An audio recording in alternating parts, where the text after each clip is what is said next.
Hey everyone, welcome back for another deep dive. Today we're going to be looking at hurry and how it affects our spiritual lives. Sounds intense. Yeah, it kind of is. And this isn't just like some abstract concept either. This is something that affects all of us in a very real way. I mean, how often do you find yourself feeling like you're just rushing from one thing to the next, never really having time to just be present? Oh, all the time. And it's like the more I try to get done, the more I feel like I'm falling behind. Exactly. It's this weird paradox. And that's actually what we're going to be exploring today. We're going to be taking a deep dive into John Mark Comer's book, The Ruthless Elimination of Hurry. Oh, I've heard of that book. Yeah, it's a really insightful read. And we'll be pulling in some other voices too to kind of round out the conversation. But before we get into all of that, I think it's important to set the stage a bit. Why should we even care about hurry? What's the big deal? Well, for me, it's that feeling of always being on edge, never quite feeling like I can relax or catch my breath. Yeah, I totally get that. And I think for a lot of us, hurry has become so normalized that we don't even realize how much it's affecting us. It's like we're so used to running on this hamster wheel that we've forgotten what it feels like to just step off. So true. And I think that's one of the reasons why Comer's book is so important because Yeah. it really forces us to stop and examine the role that hurry is playing in our lives. Right. And Kudra's story is a powerful one too, because he was actually a pastor at a megachurch. Yeah. He had all the outward markers of success, but he was completely burnt out, Wow. So he was living the dream, but it was actually a nightmare. pretty much. And I think that's something a lot of us can relate to, right? That we're all striving for this idea of success, but at what cost? Yeah, exactly. And that's where the whole idea of spiritual life comes in. Yeah. Because Comer realized that all this hurry was actually preventing him from connecting with God and with himself. So he's saying that this isn't just a time management issue, it's actually a spiritual issue. Exactly. And I think that's a really important distinction to make because it's easy to get caught up in the whole productivity trap, thinking that if we can just optimize our schedules and get more done, then we'll be happy. But Comer's arguing that's not how it works. He's saying that true fulfillment comes from something deeper, from connecting with something bigger than ourselves. And that hurry is one of the biggest obstacles to that connection. Exactly. It's like we're so busy rushing around that we don't even have time to stop and listen to what our hearts are telling us. Or to notice the beauty around us, or to connect with the people we love. So what was his big aha moment? What made him realize that he needed to make a change? Well, he was reading a book by Dallas Willard, who is a philosopher and teacher on Christian spirituality. And Willard said something that really struck a chord with Comer. He said, "Hurry is the great enemy of spiritual life." Hurry is the great enemy of spiritual life. Wow, that's a pretty powerful statement. It is. And it really stopped Comer in his tracks because he realized that this frenetic pace he was living at wasn't just affecting his well-being, it was actually hindering his ability to connect with something larger than himself. So he's saying that this constant rushing around isn't just making us stressed out, it's actually preventing us from experiencing the deeper things in life. Exactly. Like love, joy, peace, those things can't exist in a state of hurry. So how did Comer respond to this realization? Did he quit his job and move to a monastery? Well, not quite. But he did make some pretty radical changes. Like what? Well, for starters, he stepped down from his position at the megachurch. Wow, that's a big deal. Yeah, it was. And he started prioritizing things like emotional health, spending quality time with family, and intentionally slowing down. So he basically hit the reset button on his life. He did, and it wasn't easy, but he knew it was necessary if he wanted to reclaim his life and his spiritual connection. So it sounds like he's not just advocating for time management tips or productivity hacks. Yeah. He's talking about a complete paradigm shift. Right, he's calling for a ruthless elimination of hurry. Ruthless, huh? That sounds intense. It is. It's about recognizing the insidious ways in which hurry has infiltrated our lives and then taking intentional steps to dismantle it. Okay, so how do we actually do that? Well, that's what we're going to be exploring in the rest of this deep dive. We're going to be looking at the practical steps that Comer outlines in his book for slowing down, creating space, and reclaiming our lives from the tyranny of hurry. Sounds good. I'm ready to slow down. Me too. Yeah, I think we could all use a little bit more peace and presence in our lives. absolutely. So let's dive in. So where do we even begin with this whole ruthless elimination of hurry thing? Right. It's like, okay, I get it. Hurry's bad. But Yeah. how do I actually slow down in a world that's constantly telling me to speed up? Well, Comer talks a lot about the importance of creating what he calls soul space. Soul space. What that? It's basically about intentionally creating pockets of stillness in your day where Yeah. you can just disconnect from the noise and the busyness and reconnect with yourself. So it's like hitting the pause button on autopilot. Exactly. It's about becoming more aware of what's happening inside of you rather than just reacting to everything around you. I like that. It sounds like creating little mini retreats throughout your day. Yeah, exactly. And it doesn't have to be anything fancy or time consuming. So, like, what are some examples? Well, it could be as simple as taking 5 minutes each morning to just sit in silence, before you check your phone or start your day. Okay, I can see Or that. maybe going for a walk in nature without your phone, just being present with the sights and sounds around you. Oh, yeah, I love that idea. Or even just taking a few deep breaths throughout the day, whenever you feel yourself getting stressed or overwhelmed. Right, just to kind of center yourself. Exactly. It's about those little moments of pause that can make such a big difference. Makes sense. Speaking of pauses, Mm. didn't Comer also talk about the importance of Sabbath? He did. Sabbath is a key practice in a lot of spiritual traditions, and Comer argues that it's essential for combating the epidemic of hurry in our culture. Yeah, but for a lot of people, the idea of taking a whole day off sounds impossible. I know. It can feel that way, especially in our always-on culture. But Comer emphasizes that Sabbath isn't about legalistic rules. Right. It's about finding a rhythm of rest that works for you. So it's not necessarily about doing nothing for a whole day. Exactly. It's more about intentionally setting aside time to recharge and reconnect with what truly matters. Okay, so like what kinds of things would you do on a Sabbath? Well, it could be anything that nourishes your soul. Like what?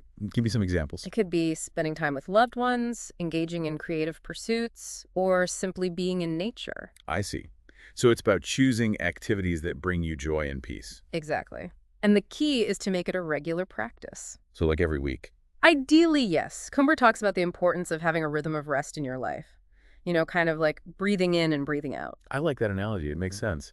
When you think about it, all this rushing around is kind of like holding your breath. It is.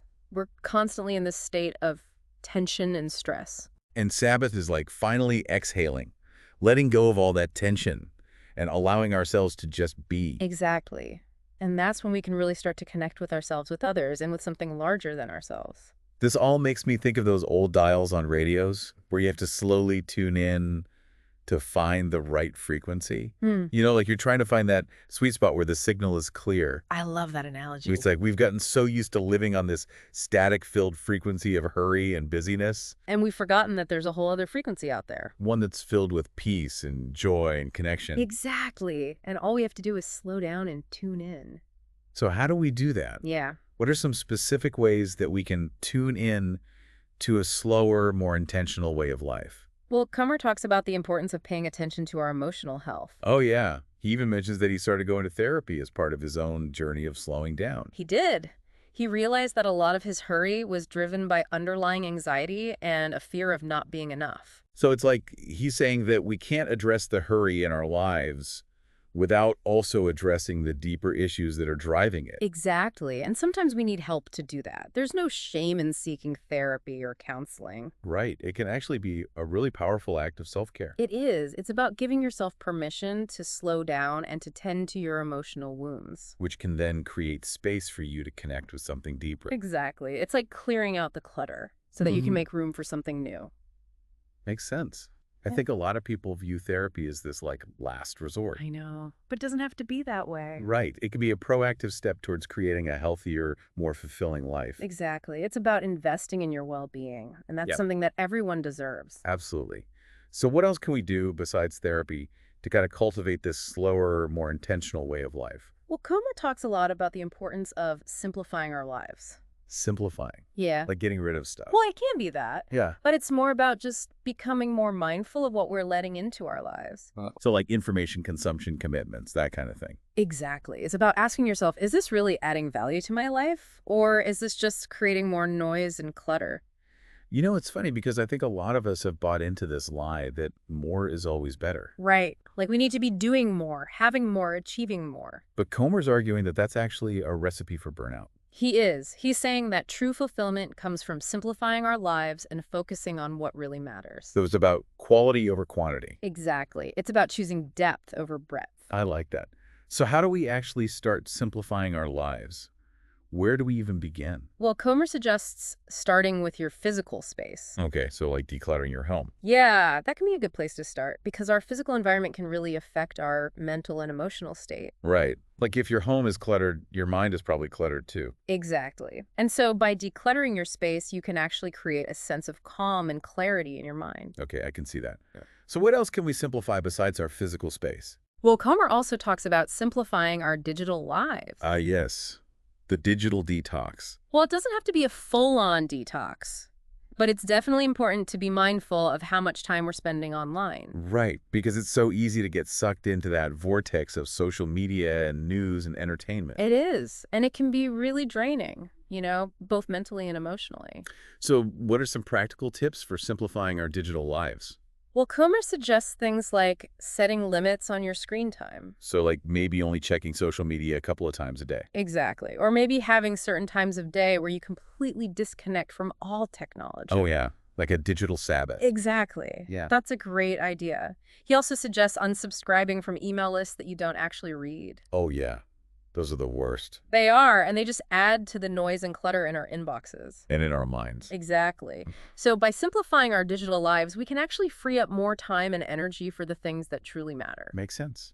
And I think it's important to remember that this isn't about deprivation. Right. It's not about becoming some kind of Luddite who shuns all technology. It's about being intentional with our technology use. Exactly. It's about choosing to use technology in ways that serve us rather than the other way around. Right. Because technology can be a really powerful tool. It can, but it can also be a huge distraction. So it's about finding that balance. Exactly. It's about being mindful and intentional with our choices. It sounds like a lot of this comes down to awareness. It does. It's about becoming more aware of the ways in which hurry is affecting us. And then making conscious choices to slow down and simplify our lives. Exactly. It's about taking back control of our time and our energy. So that we can create a life that's more aligned with our values. Exactly. It's about living a life that's more intentional, more meaningful, and more fulfilling. I like that. So what else did Comer talk about in his book? Well, he also shared a really powerful story about his mentor, John Ortberg. Oh yeah.